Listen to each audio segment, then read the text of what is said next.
Okay, we're going to get this meeting started. My name is Nathan Lee, everybody. I'm a lawyer. I'm here representing the Board of Elections and Registration. This is going to be a hearing on whether or not Mr. Powell, is qualified to run and serve for mayor of the city of Temple. This hearing is being held, for those of you who've never participated in one, it's somewhat like a trial in that the only people that are going to be speaking are going to be the lawyers and the witnesses who are going to sit in this stand. This won't be a public comment type of meeting.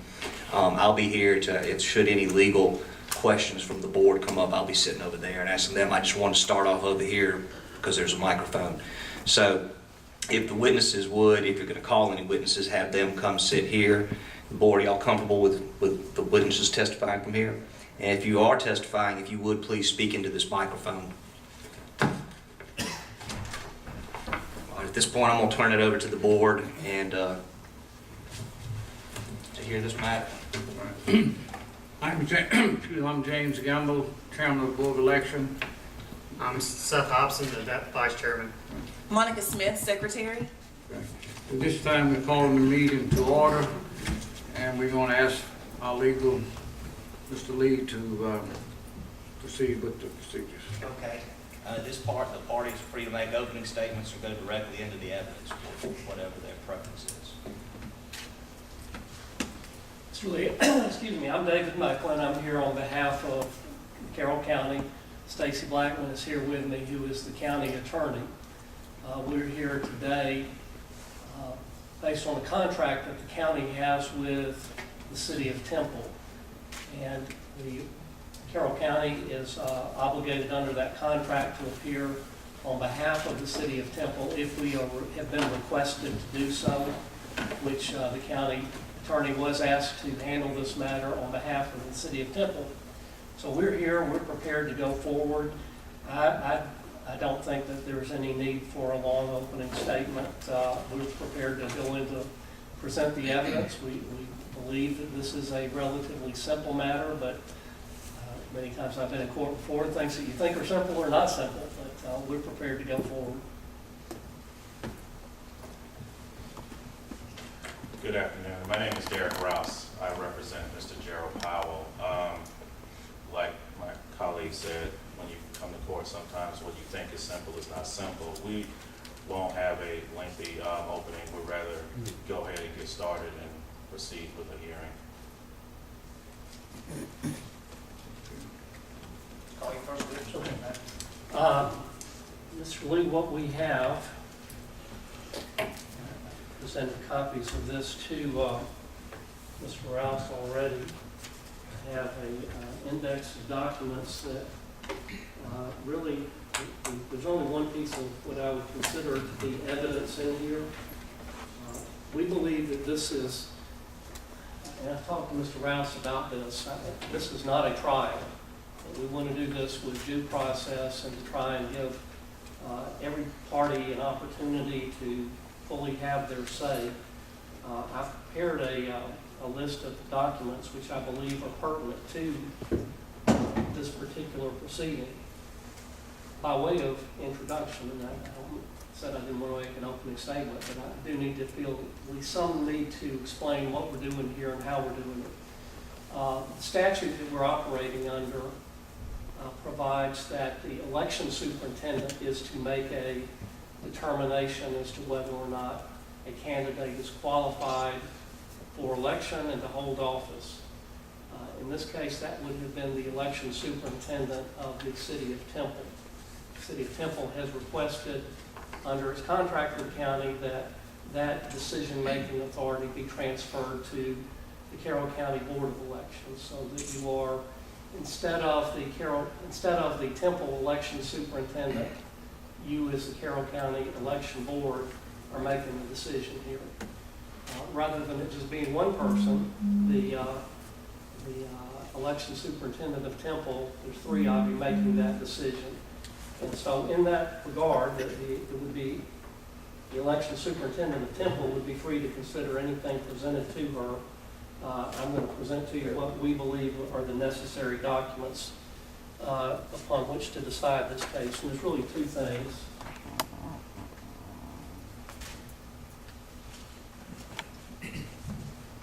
apologize, I thought you had a witness, is why I said that.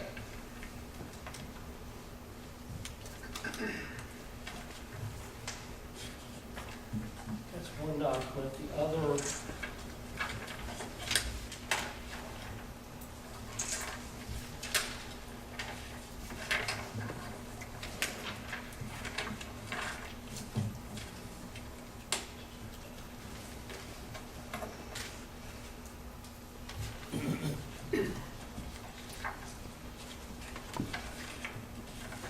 one of the documents I've handed to you is not evidence. It's not being tendered as evidence, but it is the provision of the Georgia Constitution which brings us here today. It's Georgia Constitution Article 2, Section 2, Paragraph 3. It very clearly states persons who are not eligible to hold office in the state of Georgia. That's what brings us here today. And although it is a longer statute, I want to read to you what the pertinent provisions of that constitutional provision are. And this is not a statute. This is a part of our Constitution, which is really higher than a statute. It, in pertinent part, states, no person who has been convicted of a felony involving moral turpitude, unless that person's civil rights have been restored and at least 10 years have elapsed from the date of the completion of the sentence without a subsequent conviction of another felony involving moral turpitude, shall be eligible to hold any office in this state. And there's some other language in there that's really extraneous to what we're here to do today, but the short provision is that if a person has been convicted of a felony involving moral turpitude, we're going to talk for a minute about what that means, because it's a term that people argue over all of the time. Unless their civil rights have been restored and at least 10 years have elapsed, they can't hold office in the state of Georgia. On the second packet that I have handed to you, I just want to briefly go through what those documents are. And there's really only one piece of that that should be considered to be evidence in this case. The first document is the City of Temple request to the Carroll County Board of Elections to review the qualifications of Gerald Powell for office of mayor. That's what brought us here. That's why Stacy and I, as the county, are here on behalf of the City of Temple. The second tab is the documents that were transmitted to the county from the Temple election superintendent. That's what we began with. Those documents were transmitted just as the county received them. The third document is Mr. Powell's notice and affidavit of candidacy for when he registered to run for office for the position of mayor in the upcoming election, which is to be held on November the 7th. Mr. Powell, in that document, self-explanatory, he signed a notarized affidavit which stated that he had not been convicted of a felony involving moral turpitude, or if he had, that his civil rights had been restored. So that was a statement that Mr. Powell made under oath. In the documents that you see under tab number 4, and this was originally transmitted from the City of Temple to the county, but the county did follow up on it. We didn't just accept what was tendered to us. Number 4 is a certified copy, and I have the original certification. What you have is a Xerox copy of the certified copy from the official records of Douglas County, Georgia, from the Superior Court there, which reflects that Mr. Powell, back in 1992, many years ago, was convicted of a felony violation of Georgia Controlled Substances Act for the sale of marijuana. Admittedly, that's an old conviction, but nevertheless, it was a conviction. It is the county's position that that is and I can cite the case law if Mr. Lee wants to hear that. But it's clear under the case law of Georgia that a felony charge of sale of marijuana is a crime of moral turpitude under the laws of the state of Georgia. There are several cases that state that very specifically. So that gets us to the point in that constitutional statute which says that Mr. Powell was convicted, was a convicted felon of a crime of moral turpitude some 25 years ago, which leads to the question then of, has he had his rights restored? Because if he had, then we contend that we wouldn't be here. He would be a qualified candidate to run. If you become a convicted felon, you lose certain rights in Georgia. You lose the right to vote. You lose the right to hold public office. You lose the right to carry a firearm. Those are some of the specific rights that you use. Some of those rights are restored automatically. Once you complete your felony sentence, you get your right to vote back automatically by law. Other rights that you've lost, you have to apply to get back. You have to apply, fill out a form with the state boards of pardons and paroles to get the right to hold public office and the right to carry a firearm back. You have to file an application, you have to go through a process, you have to be approved for that. Based on our review, Mr. Powell has not done that. He would have been eligible to do it. I don't know if he chooses to, he can explain why he has not. But we have not been able to find any evidence that Mr. Powell has had his rights restored according to the law in the state of Georgia. Inquiry was made to the State Board of Pardons and Paroles as to whether or not they had any record of his applying for and having his civil rights restored to him. And the response that we received back was no, there was no record that could be found of that fact. So therein lies the position of the county on behalf of the city of Temple, is that because Mr.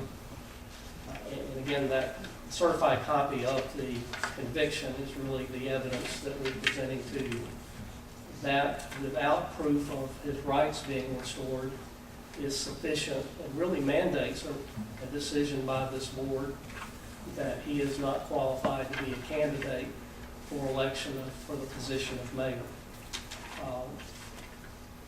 I will say that I intentionally tried to look to find a way that he would have been qualified. But having not found anything from the state boards of pardons and parole to grant him his political rights back, his civil rights to hold office, then I would submit that the position of the county is that he's simply not qualified. As sad as that may be, that's the fact. So that's our presentation. Mr. Rouse, I assume you've got some evidence you'd like, or argument you'd like to make to the board? Yes, sir. Thank you. The county has presented a lot of evidence to you to suggest that my client is not eligible to run for mayor of the city of Temple. And there are probably a lot of people that would support him in that belief. However, the one document that has not been presented to you is my client's criminal history. You've seen everything but that. And I thought I was dealing with one person. I didn't realize I was dealing with three. So you may have to share. So I apologize for just saying that up front. Here you go, sir. And I have two copies. Both of these represent Mr. Powell's current criminal history. And I show you that and ask that you pay close attention to the rule that, or the statute that was provided to you by council, which details who is eligible and who is not eligible to run for public office here in Georgia. Now, if we review together the criminal history, what we see is directing our attention specifically to cycle number, I'm sorry,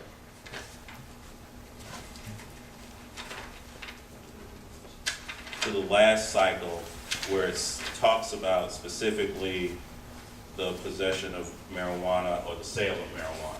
The first one, there's two of those in there. The first one is out of Douglas County. That one shows that there was a charge of sale and possession of marijuana. It also shows that it was reduced to a misdemeanor. It is not a felony conviction on that. It is a misdemeanor.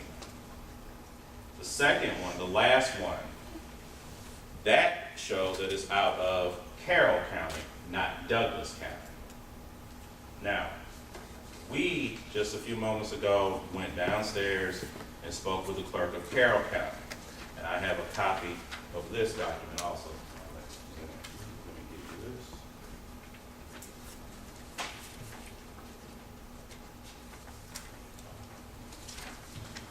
And again, use all of what I have to share.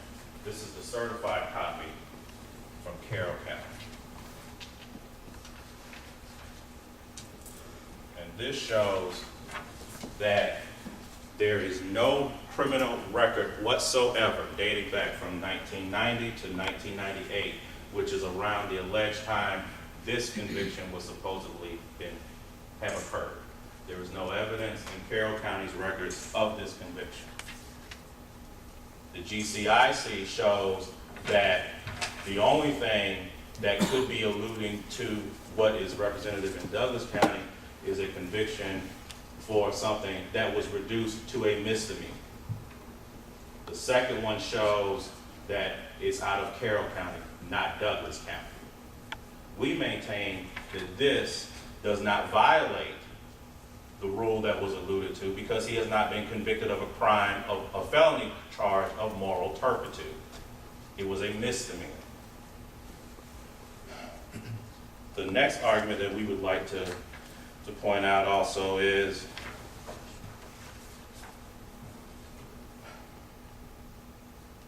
we feel that this action has been brought out of malice. We feel that this action has been brought so that he will not run. And there is nothing to suggest that he's not eligible to run given what we have just presented to you. When we try to get the records from Douglas, they go all the way back, as counsel said, 25 years. We don't have that information available other than what is here. And more importantly, even if you go so far as to believe that he did commit or pled to a charge, a felony charge, where is it? There is no documented proof that this is the one that we're talking about. I'm not sure if you all are familiar with Georgia Crime and Information Center's track record, but sometimes it can be very difficult to get the right information matching the right people. You have that issue also. But on its face, you have a prima facie showing right now that these charges may or may not belong to him without something clearly, definitively saying this is him. We maintain that you cannot go forward and deny him an opportunity to continue his candidacy for mayor of the city of Temple.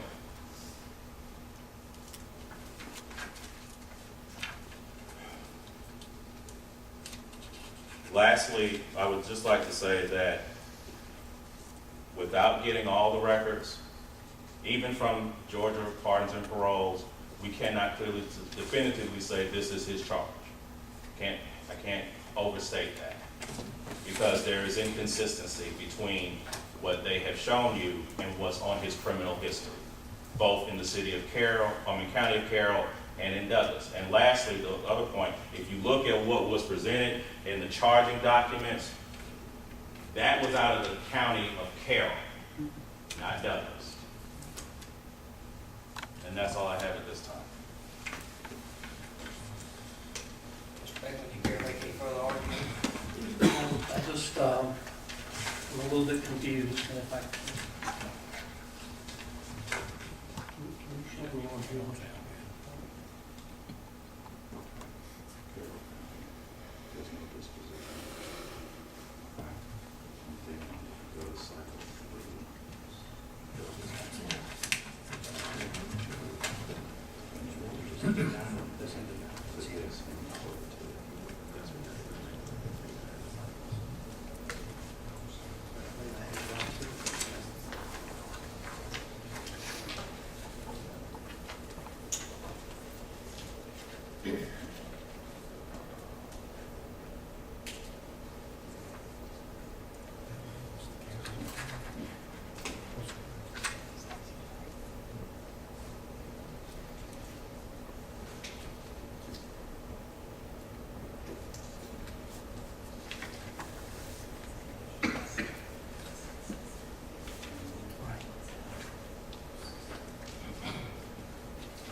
Mr. Lee, the only thing that I would say is that it's the first time I've seen this, yet I can't speak to why the state crime history, if this is what it is, and Mr. Rouse has represented that it was taken from it, it appears to be in that format. The question as to whether or not these documents are actually applied to Mr. Powell, I did redact his social security number off of the documents that were provided from the state because I thought are appropriate to do so. If we need to match up his social security number with his actual social security number to make sure that we're talking about the same person, then we're happy to do that. I don't think it's fair to Mr. Powell to expose his social security number to the whole world in the context of a public hearing. All I can respond is that you've been provided with the certified records out of the Douglas County Superior Court. Those records are on file. The clerk has certified that they are records that are maintained, the official records of Douglas County. It does show that Mr. Powell, defendant, signed off on the sentence, that he was sentenced to 10 years, 3 to serve, 7 to be served on probation. If Mr. Powell chooses to testify that that was not him that received this sentence, then we're certainly prepared to listen to that. I can't speak to the accuracy of the state criminal history. Mr. Rouse is right, it shows what it shows, and I'm not going to argue against that. I don't believe that this criminal history shows the accurate reflection of the Douglas County Superior Court as shown in the records that you've been presented. That's all. Anything further from Mr. Powell's side? The only thing I would add is these are not documents that were presented in my office that I typed up and just threw them at you. That's not what this is. These are documents that actually came when we did a background check into my client. While they are not certified, they are from a government agency. The other thing that I would like to point out is, even if you take that into consideration, what was presented to you as a certified document from Carroll County, again, was certified. So we would just ask that, given that there is some dispute, we would just ask that Mr. Powell be allowed to continue his candidacy, because there's nothing clearly saying that he is not eligible, because there is an issue here. It's not reflected in his crime, his GCIC.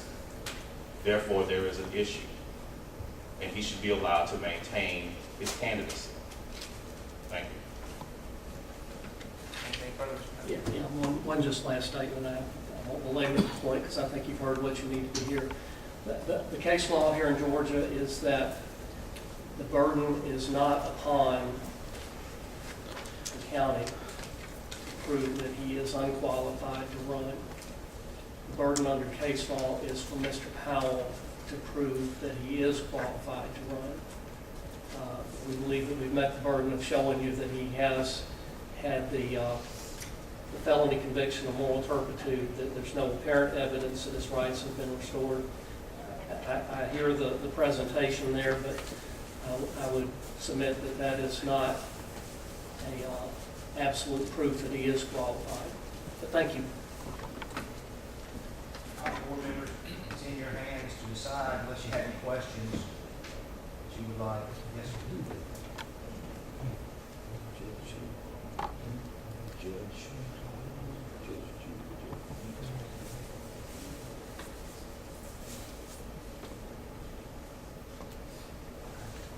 All right, so this is an open meeting, so you have to deliberate in open session.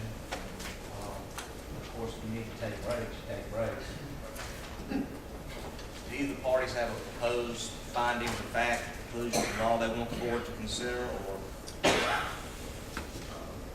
I did, Mr. Lee, prepare a proposed findings of fact for the board to consider if it accepts the county's position. Mr. Rouse, do you have any as well? No. You're not bound to accept this, and sometimes the lawyers will do this.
Decisions, make an informal motion, if it passes, and reduce it right later, if you'd rather do it that way.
Okay, someone introduce a motion that we call the decision to a vote. Yeah, I'll make a motion.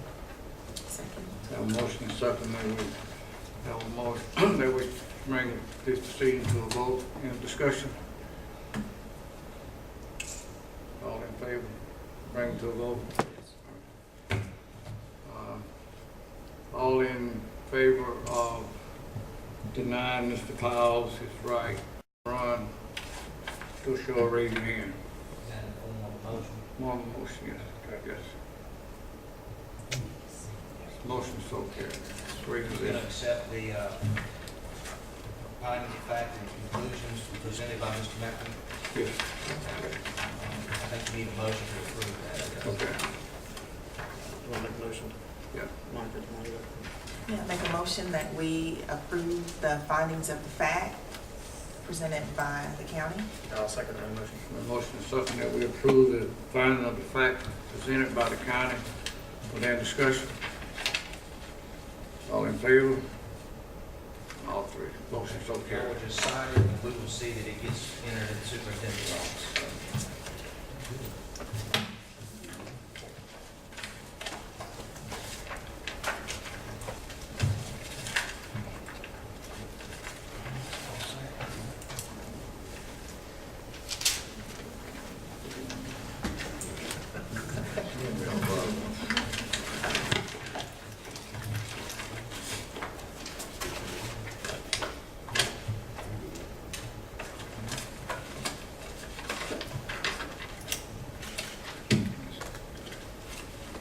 There are no other discussion.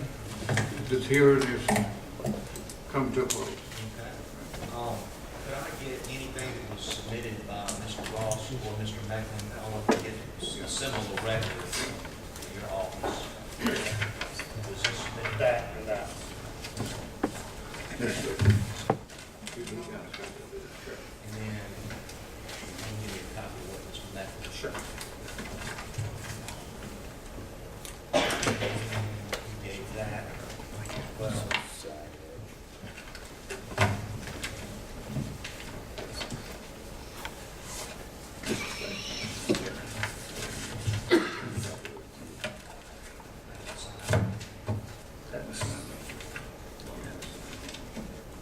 oh, here it is. Okay.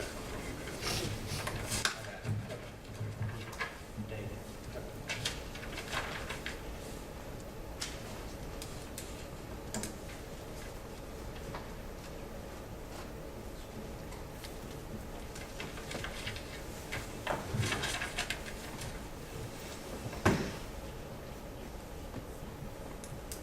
If I could I get the attorneys to come forward and stipulate that these are all the documents that were tendered into the record, because it's going to go forward.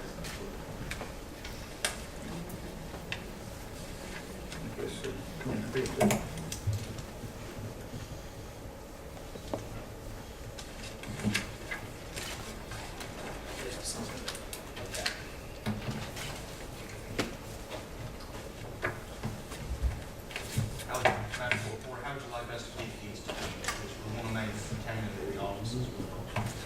I don't know if I'm comfortable to use that.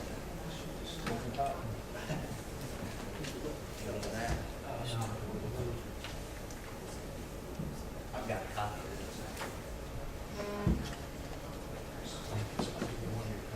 Sure. This one, correct. Would you like a triplet? Anybody have an extra copy of it? Yes. Do you want to give it a duplicate copy? What I was going to do is see if I can just have one copy. No, we haven't. This is, That's a copy. that's a copy. Yeah, good. You need another process. GCIC. Okay, yes. You're correct. Yes.